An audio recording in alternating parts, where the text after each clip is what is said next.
Good morning class, how are you? Today we will learn the uses of used to, have to, has to, had to, dare and need. Okay class, are you ready? So let's get started.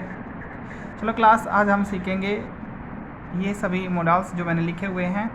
सबसे पहले है आपका models use to को सबसे पहले हम जो past की जो हैबिट होती है उसके लिए करते हैं। जैसे कि मान लीजिए आप पहले जो काम करते थे वो अब नहीं करते हो।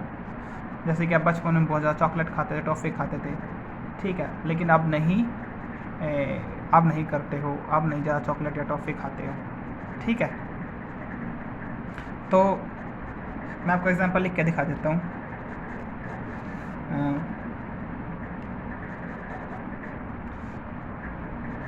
आई use to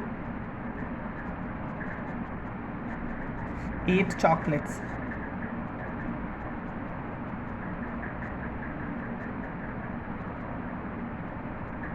I use to eat chocolates, मैं चॉकलेट खाया करता था। अगर देखो अगर इसका इंटेरोगेटिव बनाना है ना, तो आप इसको ऐसे बनाओगे, डिड आई यूज़ आएगा यहाँ पे, यूज्ड नहीं आएगा, सॉरी यूज़ आएगा यहाँ पे, यूज्ड नहीं आएगा, ठीक है। Did I use to eat chocolates, समझ गए। और नेक्स्ट है आपका, नेक्स्ट इसका यूज़ है टू बी अकस्टम्ड। अकस्टम्ड क्या होता है? आदी होना किसी चीज़ का, मतलब वो बहुत बुरी बात ना हो। जैसे कि अगर बहुत ज़्यादा बुरी बात है तो उसके लिए क्या लगता है? एडिक्टेड, ठीक है। अगर किसी बुरी चीज़ का हम आदी हो जाए तो हम कह सकते हैं कि हम एडिक्टेड है। मतलब कहने का मतलब ये है कि एडिक्टेड का मतलब ये है कि जिस चीज़ के बिना आप रह ही नहीं सकते, ठीक है। मान लीजिए जो लोगों को ड्रग्स की लत लग जाती है तो वो उसके बिना रह ही नहीं सकते, उसके बिना काम नहीं चल सकता। लेकिन अकस्टम्ड का ये है कि अगर उसको वो चीज़ ना भी मिले तो भी उसका काम चल जाता है, ठीक है, उसको उसकी एडिक्शन नहीं होती है, समझ गए। तो इसका मतलब ये होता है कि आदी होना, समझ गए। सो आप ये कह सकते हैं कि I am use to playing cricket, मैं क्रिकेट खेलने का आदी हूँ।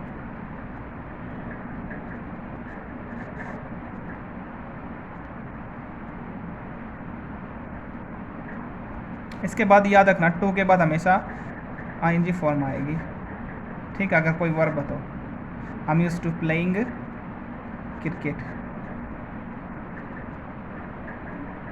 अगर कोई चाय गा दिया तो वो कह सकता है कि I am used to tea, I am used to tea, ठीक है।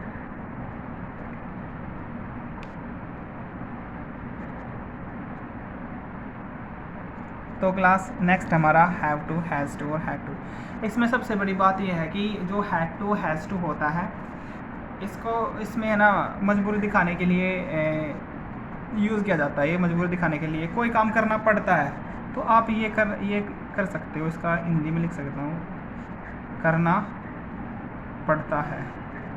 अगर कोई काम करना पड़ता है मजबूरी दिखाने के लिए, ठीक है, वहाँ पे इसका यूज़ किया जाता है। जैसे कि मान लीजिए किसी को स्कूल जाना पड़ता है, अधिकतर बच्चों को स्कूल जाना पड़ता है, वो जाना नहीं चाहते हैं, यानी ये आपकी जो आपकी विल है, जो आपकी डिज़ायर है, उसके ये विरुद्ध होता है, समझ गए। जैसे मुझे स्कूल जाना पड़ता है, जैसे I have to go to school, ठीक है। अगर थर्ड पर्सन सिंगुलर है, जैसे शी हो गया, ही हो गया, तो वो क्या कहेगा? शी और he has to go to school,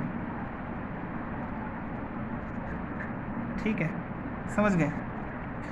अगर इसका इंटेरोगेटिव बनाना है तो क्या क्या क्या कहेंगे? I do not have to go to school. अगर इसका बनाना है इंटेरोगेटिव तो she does not have to go to school. यहाँ पर हैव हो जाएगा, फिर ये हैज़ नहीं रहेगा यहाँ पे। She doesn't have to go to school, ठीक है। नेक्स्ट है हमारा डेयर, ठीक है।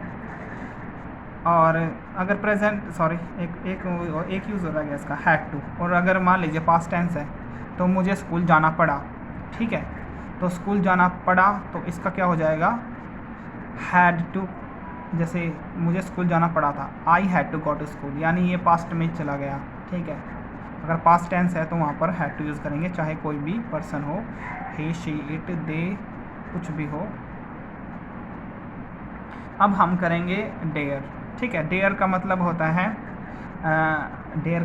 है साहस करना, लेकिन यहाँ पर ये वर्ब, ये यहाँ पर मेन वर्ब नहीं है, यहाँ पर ये मोडाल वर्ब है। और मैं आपको बता दूं कि मोडाल वर्ब में कभी भी हम टू का यूज़ नहीं करते। अब आप कहोगे कि सर यूज़ टू में तो टू का यूज़ हो रहा है, लेकिन जिसके साथ है ना ऑलरेडी उसके साथ तो रहेगा, लेकिन हम अपनी तरफ से कभी भी जो मोडाल्स वर्ब है उनके साथ कभी भी हम टू का यूज़ नहीं करते। देख मैं आपको बताता हूँ एग्जाम्पल।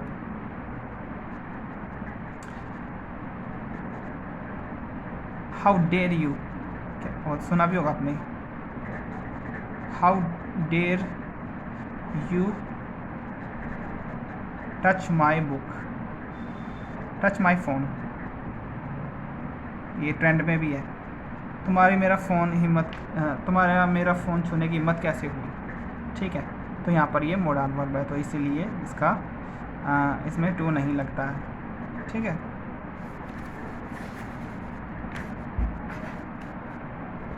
नेक्स्ट है आपका need to, okay, sorry need में भी यहाँ पे देखो, नीड भी एक तो मेन वर्ब होती है। अगर मेन वर्ब होती है तो उसके साथ टू लगता है, अगर मेन वर्ब नहीं है तो उसके साथ टू नहीं लगता। जैसे कि अगर मान लीजिए, इसका मतलब तो आपको पता ही होगा, आवश्यकता होना, जैसे कि मेन वर्ब के, अगर मेन वर्ब के में, तो ये सेंटेंस ऐसे बनेगा, सॉरी,